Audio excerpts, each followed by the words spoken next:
Hello parents, my name is doctor Sushil Rajput. I am child specialist at life care hospital Amravati. आज हम इस video में जानेंगे protein supplements के बारे में। काफी सारे एड्स वीडियोस फेसबुक पे, इंस्टाग्राम पे प्रमोटर्स, इन्फ्लुएंसर्स, डॉक्टर्स प्रमोट करते रहते हैं प्रोटीन पाउडर दीजिए, प्रोटीन पाउडर दीजिए। तो क्या सच में प्रोटीन सप्लीमेंट्स जरूरी है हमारे बच्चों के लिए, या जस्ट हम लोग ऐड देख के ही ये डिसाइड कर लेते हैं कि बच्चे को प्रोटीन पाउडर देंगे तो और ज्यादा स्ट्रांग होगा? आइए इस वीडियो में डिटेल में जानते हैं और समझते हैं एक्चुअली में किसको प्रोटीन सप्लीमेंट्स की जरूरत है और किसको नहीं। तो वीडियो को अंत तक के देखते रहिए। सबसे पहले समझते हैं प्रोटीन क्यों जरूरी है हमारे बच्चों के ग्रोथ के लिए। प्रोटीन बनता है अमाइनो एसिड से, और अलग अलग प्रकार के अमाइनो एसिड से, इसेंशियल एंड नॉन इसेंशियल। उदाहरण तौर पे leucine, lysine, proline, arginine, aspartic acid, multiple acid, total 21 amino acid जो बॉडी के डिफरेंट डिफरेंट पार्ट्स और फंक्शंस के लिए हेल्प करते हैं। जैसे कि इम्यून सिस्टम में हेल्प करेंगे, हार्मोनल बैलेंस में हेल्प करेंगे, मल्टीपल एंजाइमेटिक लेवल पे, डीएनए और जेनेटिक्स लेवल पे हेल्प करेंगे, मसल बिल्डिंग में हेल्प करेंगे, बोन फॉर्मेशन में हेल्प करेंगे, वुंड हीलिंग में हेल्प करेंगे। इतने सारे फंक्शंस के लिए प्रोटीन काम में आता है और इम्पोर्टेंट न्यूट्रिएंट हमारी बॉडी के लिए जरूरी है। तो अब हम समझते हैं प्रोटीन रिक्वायरमेंट कितना है हर एक बच्चे में। तो WHO के हिसाब से हर एक एज के हिसाब से और उनके वेट के हिसाब से कुछ रिकमेंडेशंस दिए गए हैं।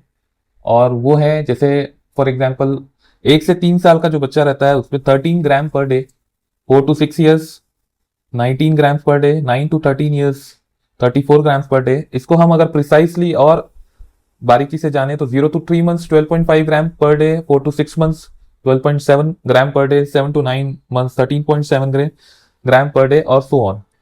अगर हम वेट के हिसाब से भी कैलकुलेट करें तो 1 to 3 years के लिए 1 ग्राम पर KG per day, 4 to 8 years के लिए 0.95 ग्राम पर केजी पर डे, और 9 to 13 years के लिए भी 0.95 ग्राम पर केजी पर डे।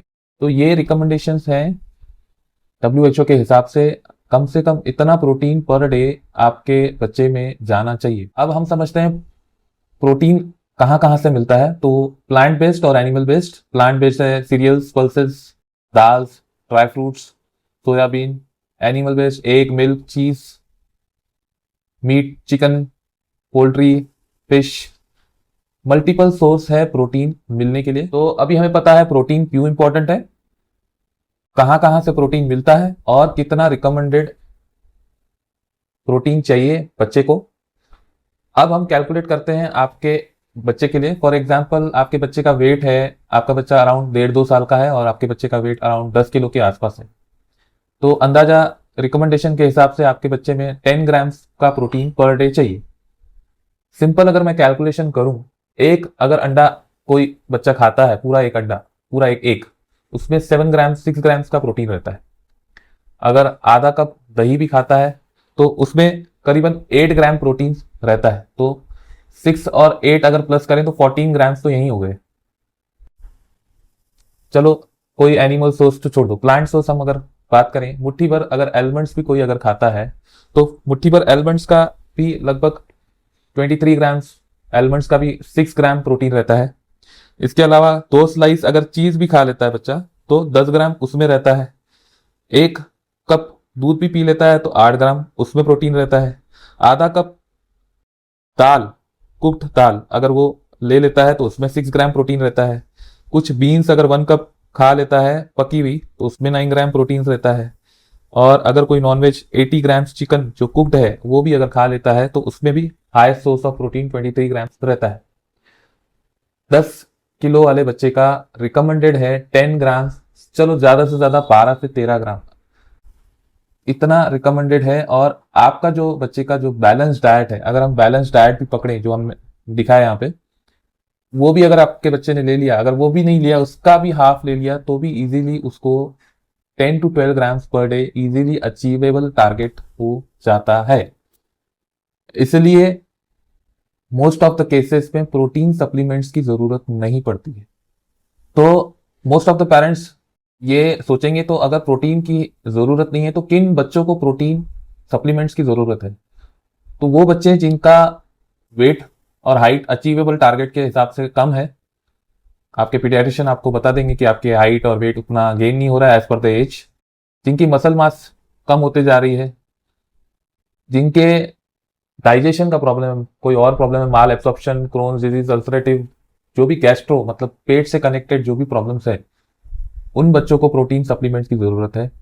जो मेंटली चैलेंज है, जो खाना नहीं खा पा रहे हैं खुद से, और जिनका ओवरऑल डेवलपमेंट, ग्लोबल डेवलपमेंट, जो ओवरऑल बॉडी का डेवलपमेंट है वो अच्छा नहीं है, उनको जरूरत है। जो क्रॉनिक बीमारियों से जूझ रहे हैं काफी ज्यादा मात्रा में, जिनकी वजह से उनका डेवलपमेंट हो नहीं पा रहा है, और उन बच्चों को जो यंग एथलीट्स है, जो स्पोर्ट्स की एक्टिविटी, स्विमिंग में या प्रोफेशनल कंपटीशन लेवल पे, हाई कंपटीशन लेवल पे जा रहे हैं, उनको प्रोटीन सप्लीमेंट्स की जरूरत है। हर एक बच्चे को प्रोटीन सप्लीमेंट की जरूरत नहीं है। अब कुछ पेरेंट्स बोलेंगे कि फिर भी हमें अगर कुछ प्रोटीन सप्लीमेंट्स देने रहे घर बैठे बैठे, तो ये होम रेसिपी मैं आपको सजेस्ट करूंगा। बेसिकली आप घर बैठे बैठे बना सकते हैं। आधा कप दूध, उसमें आप दही डालें या फिर बटर डालें या उसमें बनाना डालें या स्ट्रॉबेरी डालें, तो भी आपके बच्चे को प्रोटीन आराम से 9 से 10 ग्राम प्रोटीन मिलेगा। कैलोरीज भी मिल जाएगी 100 से 200 कैलोरीज। और कॉस्ट के बाद हम बात करें तो बहुत ही कम कॉस्ट में ये आपके बच्चे को पड़ जाएगा। इसके अलावा शुगर भी इसमें 0 ग्राम्स है। वहीं अगर हम लोग प्रोटीन पाउडर्स की बात करें, जिसमें शुगर भी 8 ग्राम्स रहता है, कॉस्टिंग भी ज्यादा रहती है और प्रोटीन की भी मात्रा कम रहती है। काफी पेरेंट्स ये भी बोलते हैं कि अगर प्रोटीन पाउडर्स दे भी दिए तो क्या ही फर्क पड़ेगा, अच्छा ही है, उल्टा और एक्सेस प्रोटीन मिल जाएगा बच्चे को और जल्दी जल्दी ग्रोथ हो जाएगी बच्चे की। तो ये भी गलत है। एक्सेस ग्रोथ कुछ नहीं होती है। रिकमेंडेड ग्रोथ के हिसाब से ही अपना हाइट और वेट गेन होता है। उल्टा एक्सेस प्रोटीन पाउडर्स देने से या प्रोटीन पाउडर्स देने से आपके बच्चे की बॉडी में कुछ टॉक्सिक और साइड इफेक्ट्स आएंगे, क्योंकि प्रोटीन पाउडर्स में कुछ प्रिजर्वेटिव्स मिले रहते हैं, शुगर रहता है, जिसके वजह से बच्चे को भूख कम लगती है, तो वो नेचुरल खाना नहीं खाएगा। पेट फुला हुआ लगेगा, उसको भूख कम लगेगी तो पेट ज्यादा भरा हुआ लगेगा, तो वो खाना खाना कम कर देगा और मोस्टली इसी सप्लीमेंट्स पे निर्भर रहेगा, जो कि लॉन्ग टर्म उसको साइड इफेक्ट्स देते रहेंगे और ओवरऑल ग्रोथ पे भी अफेक्ट करेगा। तो इसलिए अननेसेसरी प्रोटीन पाउडर्स जब तक के आपके डॉक्टर्स सजेस्ट नहीं करते हैं, तब तक के अननेसेसरी आप जस्ट एड को देख के ब्लाइंडली फॉलो ना करें, इन्फ्लुएंसर्स, प्रमोटर्स को देख के फॉलो ना करें और अपने बच्चे को अननेसेसरी प्रोटीन पाउडर ना दें। आई होप ये वीडियो के द्वारा आपके कंसेप्ट प्रोटीन पाउडर के रिगार्डिंग क्लियर हुए होंगे। अपने फ्रेंड्स और रिलेटिव्स को भी फॉरवर्ड करिए। ऐसे और भी इंफॉर्मेटिव वीडियोस आते रहेंगे। तब तक के लिए अपना और अपने बच्चों का ख्याल रखें। Thank you very much.